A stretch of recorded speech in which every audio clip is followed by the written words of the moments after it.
Well, Jamie, there are also some new developments to tell you about on the other controversy that is brewing this Sunday morning, and that is the IRS targeting of conservative groups leading up to the 2012 election. Fox News now confirming that high-ranking officials knew of that targeting as early as 2011, 18 months before last November's presidential election. Targeting that apparently focused on groups with names like Tea Party, Patriots, and 9/12 Coalition. A government watchdog report shows that Lois Lerner, this woman, she runs the IRS's division that oversees all tax-exempt groups. Well, she found out about this targeting during a meeting in June of 2011.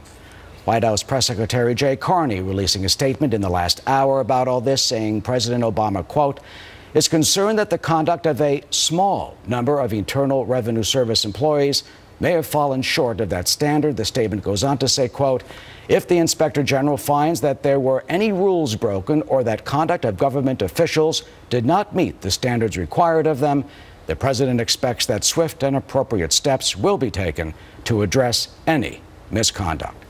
Was this the ominous power of the nation's federal taxing authority abused for political purposes to silence the president's critics?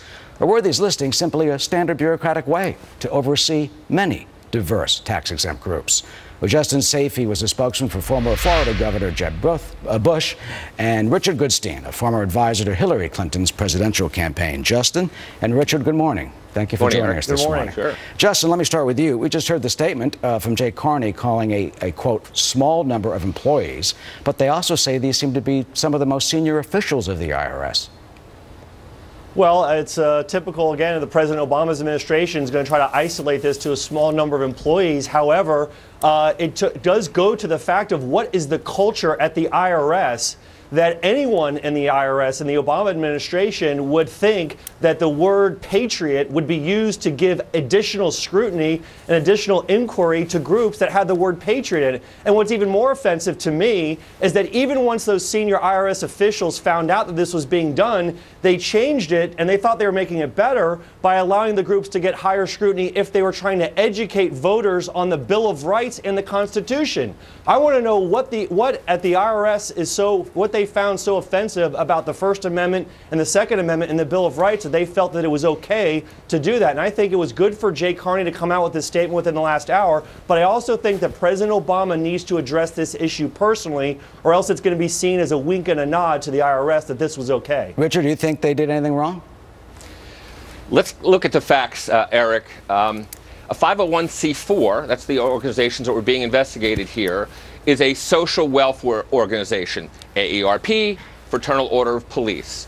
So that gets tax-exempt status. The question is, was a Tea Party group a social welfare group? That's kind of the factual question. We don't really know the answer, but I think there was some expectation. Incidentally, there were 300 applications, only 75, a quarter, were those that were kind of investigated that had Tea Party or something like that in its name. The other 3/4 had nothing to do with this so-called political attack.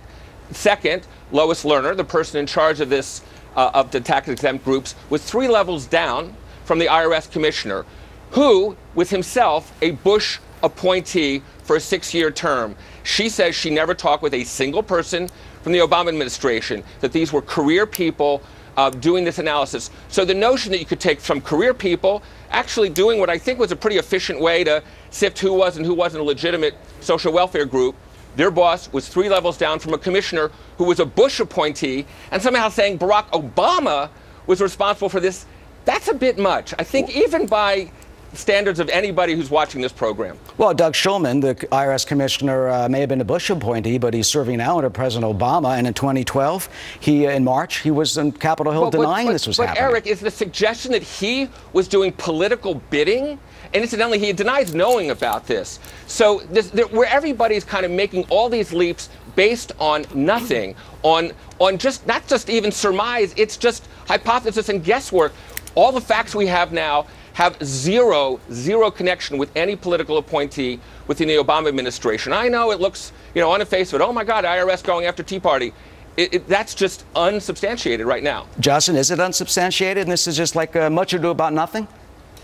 No, it's absolutely not unsubstantiated. Look, there's going to be an Inspector General's report that's going to come out, and we already know that some of the facts of that Inspector General's report that have come out in media reports, and it is true that the groups, that the IRS targeted groups that had the word patriot, and they changed it when they found out about it to target the groups that were trying to educate voters on the Constitution and the Bill of Rights. That's undisputable. And the fact of the matter is there was some culture apparently at the IRS that people thought that this was okay. If this was the ACLU or if this were liberal groups, the people would be up in arms, and President Obama probably would have made a statement about this already. So I don't think it's much ado about nothing. The American people deserve to know the answers. The First Amendment and the protection of the First Amendment is vitally important. And if the American people think that the IRS can be used as a tool to silence and to scrutinize groups that are expressing their First Amendment rights, that will have a chill on the First Amendment that will make this country a place that people aren't going to feel free to express their opinions. Well, Richard, do we know if any,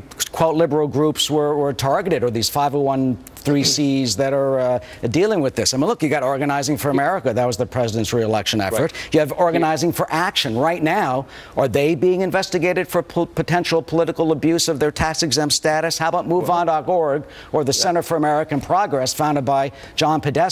You mentioned 300 groups. Any of those groups in that list that were looked at? Do we know? Here's what we do know. We know of the 300, only 1/4 had anything like Patriot, Tea Party in their name. We actually don't know the rest of the 3/4. I bet you, I would submit to you that there probably are groups that were on the left that were part of that as well, because we know that everybody who was on the right was feeling the heat and was raising Cain about this. And that was 1/4 of the 300. So I'm sure the facts will come out, Eric. You're raising a perfectly legitimate point. Have we heard from the people on the left? They've said, yeah, we haven't seen those reports at all. Well, again, remember, there was not a single group whose tax-exempt status was restricted by virtue of this so-called investigation by these IRS employees. Not one. Most of them were approved. A few withdrew them, but there was not a single one that was rejected. So again, we're kind of going sort of hypothesis on top of hypothesis here, based on just utter, sort of surmise. Again, there's just aren't the facts to support it. Right. They will come out, and we'll find out then. Yeah, there were a number of groups that withdrew their application, and so we don't know whether this additional scrutiny by the IRS forced those groups to withdraw their application. Maybe they weren't legit No one was groups. denied. Okay, Justin, well, they may not have been legitimate. That's why. All right. Well, this we don't know. We'll see, Richard, about the utter surmise. The House Ways and Means Committee is demanding information by this Wednesday, so this issue is not going away. Justin and Richard, thanks for joining us this morning. Thank you.